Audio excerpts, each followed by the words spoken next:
tubuh ini tetap menyebut nama Allah. Makanya dia sama kayak air, kayak tumbuhan, kayak pohon. Sama. Kalau enggak, dia mati, Pak. Jadi jantung kita kalau berhenti zikir itirari, mati. Di kapan orang mati? Dalam ilmu zikir, itu kalau dia berhenti zikir. Tapi kalau zikir ikhtiari, ini yang disebut mati sebelum mati. Yang disebut mati sebelum mati. Nah, zikir itirari itulah puncak dari kajian diri, kajian Tuhfah Al-Mursalah. Nanti kalau sampai ke sana, alhamdulillah. Kalau enggak, kita gantung. Zikir yang tidak berhuruf, tidak bersuara, tidak berkata-kata, hanya makna semata-mata. Tapi di beberapa kajian Syatari ada yang ketinggalan nomor pertamanya tentang zikir. Ternyata zikir itu ada pintunya di depan sini, di ujung kitab. Apa pintunya depan sini? Kata pengarang Tuhfah, kalau engkau ingin wusul kepada Allah, nah ini udah ujung kitab nih, Pak. Udah ujung kitab nih. Sebenarnya kalau sampai di sini udah selesai kajiannya. Pintunya adalah ittiba. Apa arti ittiba? Mengikut kepada sunnahku, zahir ataupun batin. Tidak hanya zahir, tapi juga batin. Batin itu yang mahal. Ini pintunya. Pintu keduanya baru zikrullah. Zikir yang mana? Zikir ikhtiari. Bagaimana zikir ikhtiari? Zikir ikhtiari ini macam-macam. Nah, yang paling puncak, zikir yang tidak lagi menyebut. Dia sudah sampai tataran mengingat. Dari mengingat diangkat lagi oleh Allah kepada muraqabah, merasa dilihat. Diangkat lagi, Allah yang angkat, Pak, kepada maqam ihsan. Nanti panjang di situ ntar tuh. Sekarang kita balik lagi nih.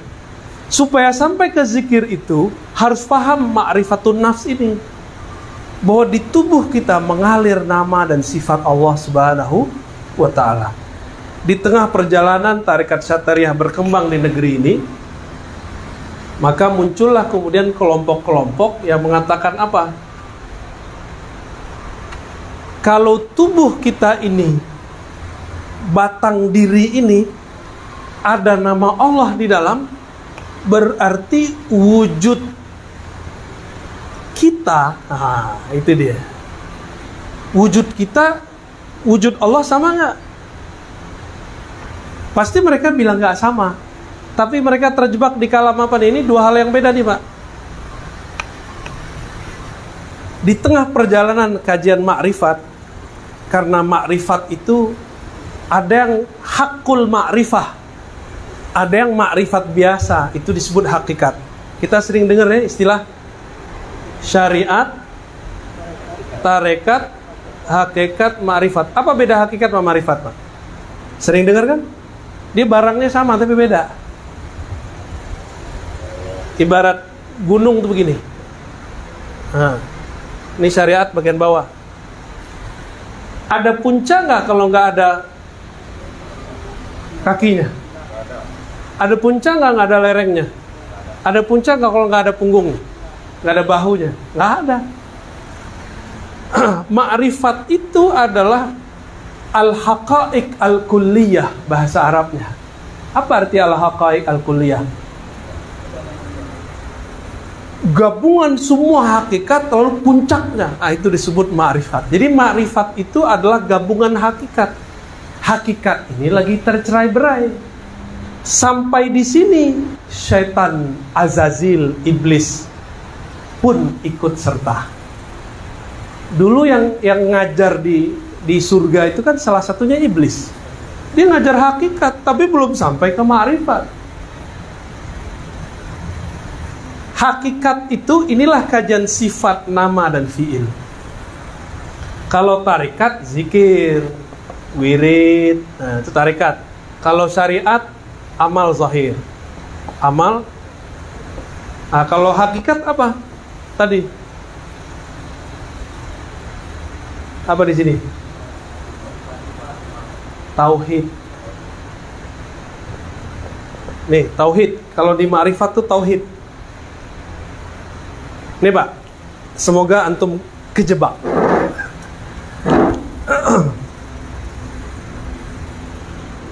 Iblis itu dari ciptaan Allah nggak? Ya.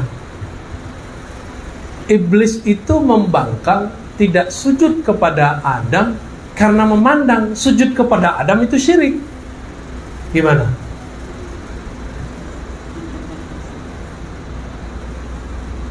Gimana, Pak? Ya Allah, kenapa engkau menyuruh aku sujud kepada selainmu? Bisa nggak dia protes begitu? Itu hakikat iblis namanya. Itu level rendah, ada level lebih tinggi. Ya Allah, aku ini bersifat begini kan engkau juga yang menciptakan. Oh. Itu dia nyalain siapa tuh? Ya. Karena aku ini ciptaan engkau, kegelapan sifatku adalah bagian dari bayang-bayang engkau. Ini kata siapa? Iblis. Bener gak?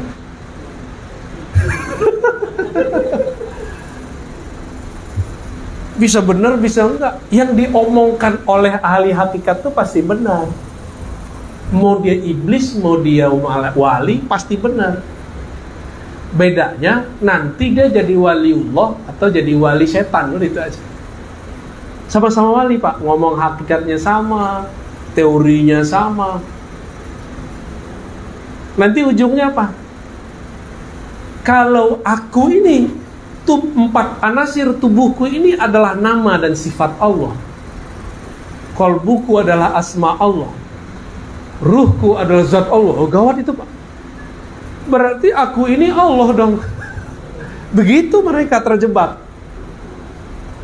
Maka berbicaralah salah seorang mereka dulu. Sampailah kabar itu ke Madinah, dibawa oleh Syekh Abdul Rauf. Dilaporkan kepada imam, murid dari Imam Kusyasi. Imam Kusyasi sudah wafat. Muridnya, khalifahnya namanya Imam Al-Qurani, Ibrahim Al-Qurani. Itu ahli hadis juga, Pak. Apa laporan yang sampai ke beliau? Ditulis di Tanbihul Masyi. Wujuduna wujudullah. Wujud kami ini wujud. Kenapa? Nah, ini akibat ngaji diri nggak pakai guru. Dibaca di lebaran teks. Darah itu, air di tubuh adalah sifat hayat. Wah, begitu, Pak. Tulang itu sifat nama qayyum. Macam-macam teorinya. Kulit apa, daging apa. Udah sampai begitu. Berarti tiada dalam diriku kecuali hanya Allah. Kalau begitu, wujudi wujuduhu. Wujudku wujud Allah. Ini zikirnya mereka. Maka mereka gantilah satu zikir yang tadinya itu zikir yang benar menjadi zikir yang menyesatkan. Bahasa Melayunya, zat aku, zat Allah. Nah, itu zikir mereka tuh. Sifat aku, sifat Allah. Asma'ku, asma Allah. Asma itu nama. Fi'ilku, perbuatanku, perbuatan Allah. Sampai di negeri Jawa, Cirebon diganti ingsun. Sifat aku, sifat ingsun. Sama aja kan? Saya udah ketemu, Pak, dua orang yang zikir begitu, matinya mati suul khotimah. Dua-duanya meninggal di WC dan kepalanya diambil oleh malaikat maut, dibentur itu, Pak. Pum! Hancur kepalanya, berdarah. Dua orang udah. Dan dua-duanya saya udah kabarkan dari masih remaja. Pak, Bang, ada dua nih. Satu orang Minang, satu orang Bugis. Bugis Betawi. Bang, ini zikir iblis. Ini zikir hakikat, tapi hakikatnya sudah dibelokkan oleh iblis. Sudah dibelokkan oleh iblis. Terus, tolong ditinggalkan. Saya khawatir nanti su'ul khotimah. Saya udah ngomong gitu, Pak. Udah gak bisa, ini saya terima dari guru saya. Kamu kan anak kuliahan, ngerti apa? Ngomong gitu deh. Akhirnya beberapa waktu saya kabarin lagi. Nggak mau dikasih tahu, saya nggak datang lagi ke mereka. Dengar kabar sudah meninggal di WC, Pak, kepalanya dibenturkan oleh malaikat maut. Nggak ditunggu dulu, padahal Dia keluar dari WC, WC-nya surau, WC-nya masjid. Nggak ditunggu keluar, Pak. Nggak ditunggu keluar. Yang boleh ngomong zat aku, zat Allah siapa? Hanya Allah. Karena kata zat itu ana. Yang boleh ngomong ana itu cuma Allah. Dia sudah ambil tuh haknya. Masih ingat gak dosanya iblis? Sebelum dengan Adam, itu iblis sudah punya dosa. Maka kalau kita baca teks Arabnya, iblis itu punya dosa. Antum ada yang mau khidmah gak? Hapusin. Ada dosanya iblis. Hapus semuanya, boleh. Aba wastakbara wa kana minal kafirin. Iblis itu aba. Apa arti aba? Enggan. Malas-malasan. Malas. Disuruh-suruh dia malas.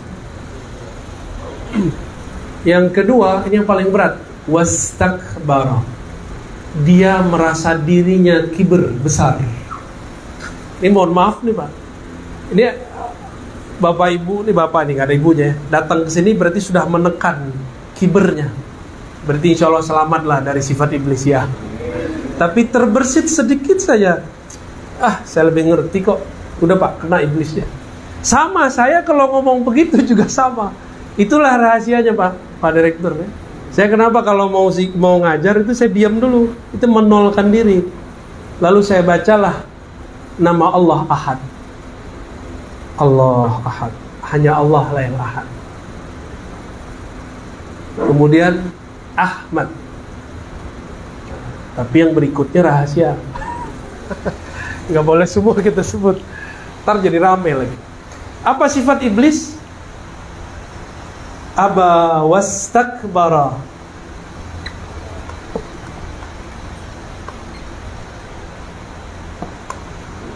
Aba, enggan. Istakbara, kiber. Kiber itu merasa besar,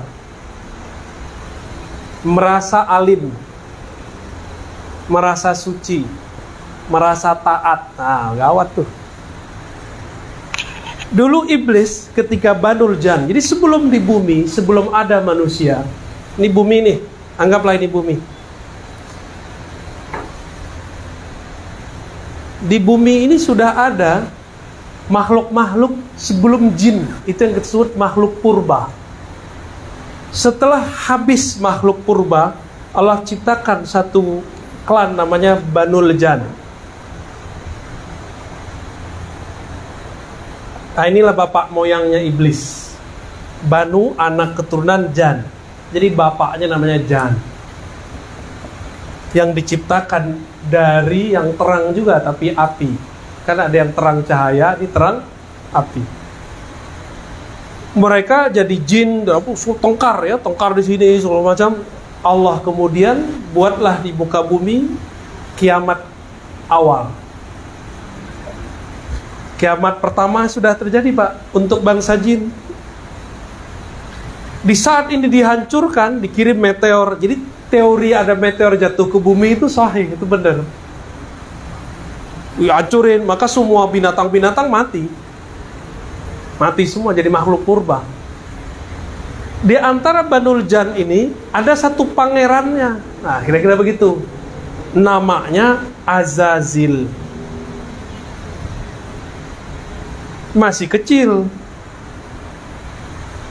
Diutuslah dari langit Jibril. Diutus dari langit Jibril. Jibril selamatkan Azazil, ajarkan dia zikir. Maka berzikirlah Azazil di bumi. Jadi waktu ini dihancurkan, ada yang lari ke gunung, jadi penunggu gunung. Ada yang lari ke sungai, jadi penunggu sungai. Ada yang ke laut, jadi Ratu Nyi Roro Kidul. Ada penunggu, itu asli Pak. Maka kalau kita pergi ke atas gunung, berangkatnya berlima, jangan pernah misah. Karena itu kampungnya mereka tuh. Istana mereka di situ semua tuh. Kalau melaut, jangan pecah, ya. Kalau dulu orang pakai kapal, sekarang kan udah enggak. Nanti dimasukin mereka. Ada yang ke pohon-pohon. Makanya ada pohon-pohon sati ya. Betul ya, angker. Sebenarnya nggak angker, emang tinggalnya di situ. Beringin ya. Sebenarnya semua pohon ada Pak. Ada yang ke batu-batu di gunung-gunung. Makanya batu cincin Bapak bisa dicek tuh ada barangnya apa enggak tuh. Wah ada cincinnya Pak. Ah, itu aman Pak insya Allah. Itu ada isinya Pak. Jadi mereka lari kemana? Lari ke bebatuan, masuk, tinggal di situ. Jin itu kan abadi, kalau nggak dibunuh dia nggak mati. Jadi kalau nggak dikirim meteor nggak mati-mati. Kalau nggak ada jin lain yang membunuh dia nggak mati. Atau manusia sakti menghantam dia nggak mati-mati. Oh canggih Pak ya, bisa manusia sakti Pak. Ini mereka ada yang ikut ngaji nih Pak. Ini dia juga bingung nih cerita ini, lu kok ente tahu gitu. Berhasillah si Azazil ini dididik zikir. Ini Azazil tuh rajin zikir. Berzikirlah di bumi sekian lama tahun, sekian ribu tahun, anggaplah 1000. Dibawa ke langit pertama, berhasil 1000 tahun, kedua, ketiga, terus sampai ke-7. Berhasil ke-7, menjadi khazinul jannah. Khazin, apa arti khazin? Penjaga perbendaharaan surga. Di sini dia juga kasih gelar Haris. Haris ini penjaga juga artinya. Kalau ini perbendaharaan, kalau ini surganya dijaga. Malaikat padahal nggak semua dapat izin masuk ke surga. Ada malaikat cuma izin sama 1, 2. Tapi si Azazil bisa tembus. Kenapa Pak? Karena dia zikir. Di sini dia zikir malaikat bumi. Di sini dia zikir malaikat 1. Jadi Azazil ini bisa diberikan lebih dari 1 zikir. Sedangkan malaikat hanya bisa diberikan 1 zikir. Kecuali Jibril. Jadi malaikat tuh kalau dari awal dicipta, dia zikirnya subhanallah, subhanallah, subhanallah. Itu aja dari awal. Dari awal dicipta sampai ya. Kalau malaikat Malik tuh nggak bisa senyum Pak zikirnya. Terus siapa kamu? Munkar Nakir sama. Zikirnya Munkar Nakir cuma man rabbuka. Man rabbuka. Siapa Tuhanmu? Siapa Tuhanmu? Udah gitu aja zikir. Dia ngerti. Mau yang datang wali nggak wali, dia tanya begitu. Tapi kalau wali ntar dia hormat. Siap Pak Wali, lanjut. Maaf, salah tanya. Jangan serius sama Pak belajar agama tuh. Jadi dia bisa zikir malaikat 1, langit 2, langit 3, sakti gitu. Jadi kalau kita mau ngelawan iblis dengan zikir, kalah. Hitung aja Pak, di sini 1000, di sini 7000, udah berapa ribu dah? Ini hitungan saya, bisa jadi lebih. Kan yang di sorga belum dihitung. Sehari di sorga sama dengan 1000 di sini. Berarti ribuan tahun. Anggap saja nih, dia sudah zikir 10.000 tahun. Anggap. Bapak ada yang zikir 10.000 tahun? Kayaknya disuruh Buya, nih amalkan ini, setengah jam kayaknya handphone udah bunyi-bunyi, wadah. Udah lewat ya. Gak kuat kita. Jadi kalau kita mau ngelawan iblis dengan zikir, kalah. Nah ini himbau saya kepada para salik. Kalau mursyid udah ngerti lah ya. Para salik nih, jangan terkecoh oleh jumlah zikir. Silakan latihan dengan angka-angka tertentu, tapi jangan mendewa-dewakan angka itu. Ya, angka itu cuma latihan. Karena kalau kita kemudian kalkulasikan dengan Azazil, kita kalah telak Pak, kita sudah nggak bisa. Nah, waktu di surga sembari di sini kan dia mendapat ilmu hakikat. Ketika dia sampai kepada puncak nur zikirnya, nah iblis itu sampai kepada kalam yang tadi, yang dikalamkan oleh orang di bumi, yang dilaporkan ulang oleh murid-muridnya Syekh Abdul Rauf ke Madinah. Apa kata iblis? Ya Allah, Engkau ini kan kabir. Dengan kabirmu, Engkau bisa mengatur alam semesta. boleh dong pinjam bentar gitu. Itu yang disebut istakbaro. Ini tafsir hakikat nih. Istakbaro meminta kibirnya Allah, meminta kebesaran Allah. Apa kebesaran Allah? Ana Rabbul Alamin. Akulah yang mengatur alam semesta. Jadi iblis tuh minta dipinjamkan selendang, miripnya punya beliau nih. Itu kan pakaian kewibawaan untuk seorang mu'alim. Kata iblis, ya Rob, pinjam dong bentar. Sehingga kalau saya berkalam ke hadapan malaikat, mereka tunduk semua kepadaku. Kan tunduk kepadaku itu tunduk kepadamu juga. Kan aku engkau juga. Di situ Allah marah, Pak. Jadi dia minta kibirnya Allah. Maka ayatnya menyebutkan dengan lafaz pasten, madhi, aba wastakbara. Dia telah sombong sebelumnya. Pernah minta kesombongannya Allah. Yang boleh sombong kan cuma Allah. Allah itu maha sombong. Itu Al-Kabir, Pak. Ini kalau terjemahan saya, ini agak beda sama terjemahan Kementerian Agama nih. Saya menerjemahnya yang maha sombong, Allah. Wah, udah ada alarm nih. Baik. Jadi Bapak Saudara yang dimuliakan Allah,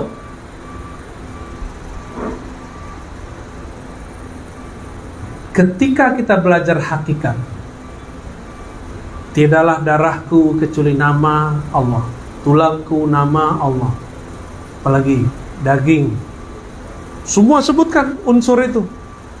Tapi kita tidak pernah menjadi Allah. Yang ada, jangankan wujud Allah, terbit bulan purnama bernama Rasulullah, maka semua nabi tidak terlihat. Kalau matahari terbit, bintang bisa dilihat gak? Gak bisa. Kalau Allah terbit dalam diri kita, masih ada gak kita? Maka ketika mereka mengatakan wujuduna wujudullah, itu musyrik. Karena dia masih ada kaminya. Kalau dia menyebut wujud kami, wujud Allah, kaminya hilang. Itulah zikirnya para ulama, la maujuda bihaqqin illallah. Tiadalah yang wujud sebenar-benar wujud kecuali Allah, yaitu wajibul. Kita ini mumkinul wujud. Maka wujud kita ini menjadi hakiki karena dihakikikan Allah. Kalau enggak ada. Itu yang dilaporkan. Dijawab oleh, pendek kata, oleh Imam Al-Qurani. Apa kata beliau? Jika yang dimaksud lebur wujudmu, tidak lagi wujudmu kecuali wujud Allah, itu ahlul muhaqqiqin, itu ahli hakikat. Tapi kalau kalian maksud ada wujudku, ada wujud Allah dalam wujudku, ini adalah zikir zindik. Bisa bedain ya? Karena sembahyang naik turun, tanallah di badan awak. Ada kan yang ngomong begitu? Itu zindik, Pak. Itu iblis yang ngomong tuh lewat dia. Wah, ini ilmu hakikat. Coba aja cek, gampang marah nggak orangnya? Itu tanda di dalamnya itu Azazil, iblis. Bukan Nur Muhammad sallallahu alaihi wasallam. Ya. Jadi bagaimana caranya memahami kitab Tuhfah Mursalah? Saya kasih 3 kalimat aja. 1. Tiadalah wujud di alam semesta melainkan itu percikan dari wujud Allah yang maha wajibul wujud. Tapi Allah wajib, kita mungkinul wujud. Seberapa hebat pun si mungkin ini, tetap dia bukan wujud yang wajib. Ya. Kedua, bagaimana cara merasakan kehadiran, kesadaran mutlak? Jalannya, kata Imam Al-Burhanpuri, pengarang At-Tuhfah Al-Mursalah, cuma 2. Tadi ittiba, mengikuti Nabi, membuang iri dengki, penyakit dalam kolbu. Secara zahir mengikuti sunnahnya Nabi, ajarannya Nabi. Nabi setinggi itu ma'rifatnya, dengan sendal-sendalnya dibawa ke aras, bertemu hadirat Allah, berkalam-kalam. Para Allah tidak perlu tempat, tapi ini menunjukkan makom beliau, makomnya sudah sampai di aras. Nabi itu kalau mau ketemu Allah nggak perlu ke aras. Karena dia sudah tahu klik-kliknya. Ketemu Allah bisa kapan aja. Nabi Muhammad. Tapi menunjukkan kemuliaan jasad beliau. Dengan sendalnya Pak dibawa sampai ke aras. Nabi Musa hanya melihat percikan cahaya langsung pingsan. Kebayang makomnya Nabi Muhammad kita. Nabi Muhammad masih tahan. Kita kan mengira kalau ketemu Allah itu ketemu. Enggak, itu Nabi sujud di aras. Berarti aras itu adalah masjid yang paling besar di alam semesta. Tempat sujudnya Nabi Muhammad sallallahu alaihi wasallam. Jadi setinggi-tinggi ma'rifat itu, sunnah atau ajaran yang zahir Nabi sembahyang itu haknya badan. Coba apa lihat sujud. Sujud itu kalau ditulis kepalanya mim, badannya ha, ya panggulnya mim, kemudian kakinya dal, benar nggak? Selama kalau kita mau ikut Nabi Muhammad, sayang ke badan, sujudlah kepada Allah. Walaupun kaji kita lah tinggi mana, ya. Lah sampai na ngaji zat aku, zat Allah, itu nggak benar itu. Ya. Jangan sampai ada kalam zat aku, zat Allah. Tiadalah zat aku dalam zat Allah, itu yang benar. Tiadalah sifat aku dalam sifat Allah, itu yang sahih. Tiadalah fi'il aku, perbuatan aku dalam fi'il Allah. Tiadalah nama aku dalam nama Allah. Baru disebut wusul ilallah. Diingat setiap nafas naik turun. Diingat bukan nafas naiknya, tapi bahwa diri ini percikan dari wujudnya. Kun, dia berkata, kun. Apa arti kun? Kamal nurullah, kesempurnaan cahaya Allah. Tapi kalau berubah menjadi yang tadi, kamal nar, iblis. Kun juga, kaf, kamal, kesempurnaan. Nun bisa jadi nur, nun bisa menjadi nar. Kita pilih ma'rifat nuriyah atau ma'rifat nariyah. Sama-sama terang, satu dengan cahaya Allah, satu dengan bayang-bayang iblis. Wassallallahu ala nabiyina Muhammad. Ini beneran udah selesai? Hah? Wah, gimana nih? Ini katanya ada sahabat kita mau ngajak makan di rumahnya. 5 menit lah. Ya, 5 menit boleh. Mungkin ada yang mau dikonfirmasi. Kalau ilmu udah banyak. Ya, gimana Bu ya? Mau diteruskan atau cukup? Ini syarat nih biar saya makan nih ya. Bismillah langsung. Silakan kalau ada yang mau disampaikan.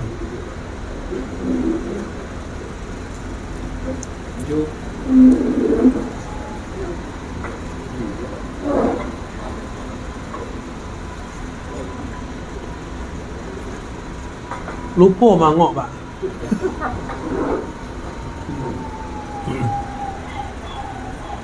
Ini kalau di surau magnetnya lain Pak. Di sini magnetnya beda, makanya minta pakai whiteboard. Karena suasananya masih suasana kerja. Ya udah kayak orang meeting sekalian. Biar masuknya pas. Kalau di surau nggak perlu pakai whiteboard. Bah Bu ya. Allah. Kira-kira itulah yang dapat kami sampaikan.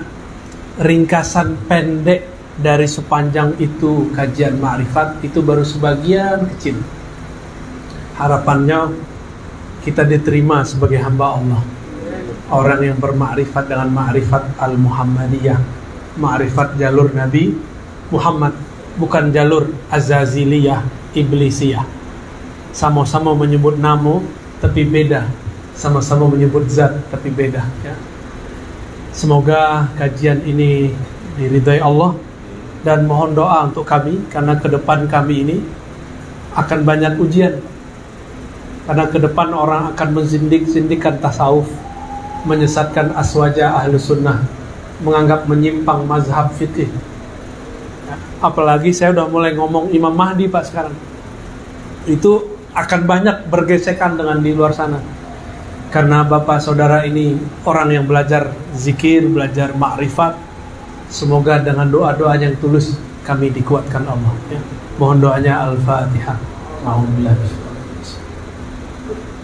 Ar-Rahmanir-Rahim. Iya. والمغضوب عليهم ولا الضالين. Allahumma rahmanir rahim ya karim ya azim. Salli ala nabiyina Muhammad. Ya Allah, sampaikan salam kami, rindu kami, cinta kami kepada Sayyidul Wujud, Sayyidina Muhammad sallallahu alaihi wasallam. Ampunkan kami yang hadir, ampunkan guru-guru kami, ampunkan kawan-kawan kami, ampunkan orang-orang yang berbuat baik kepada kami, khususnya orang tua kami. Allah masturna bisitrikal jamil. Ya Allah, maksiat kami banyak, pikiran kami tidak tetap mengingatmu, kalbu kami liar mengenalmu.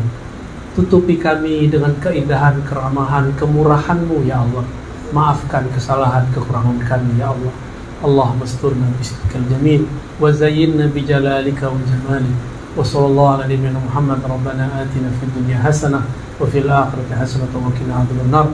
Walhamdulillahi rabbil alamin. Assalamualaikum warahmatullahi wabarakatuh. Alhamdulillah rabbil alamin. Suatu penjelasan yang luar biasa. Semoga